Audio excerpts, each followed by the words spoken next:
Today is World Octopus Day, and I thought no better way to celebrate than to share all of my favorite octopus encounters. I have to start with this one, the first time I ever saw a giant Pacific octopus, and also the reason I started this page. This was a full-grown male that washed up near my work. We could tell because of this structure here called the hectocotylus, which is the specialized reproductive arm that males use to insert sperm packets into females. And this is what their beak looks like, which is the only hard structure in their body. It looks very similar to a bird beak.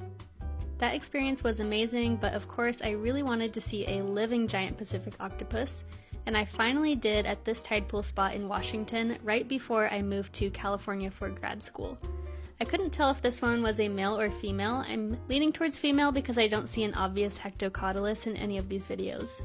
But it was really cool to see this one just slinking around in the tide pools waiting for the tide to come back in. This one was also likely full grown. It was probably about 5 feet from arm to arm. More recently, now that I live in California, I mostly see these smaller red octopuses. I very commonly find them out of the water like this. Usually they get stuck from the low tide, or a seagull will try to eat them and end up dropping them.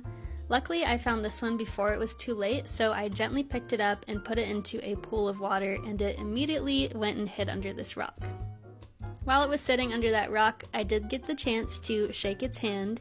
It put its little arm out and stuck onto my finger, which was a really cool experience. And it will be safe getting some oxygen under that rock until, again, the tide comes back in and it can move around. Those are my top 3 octopus encounters, and I would love to hear yours on today's World Octopus Day.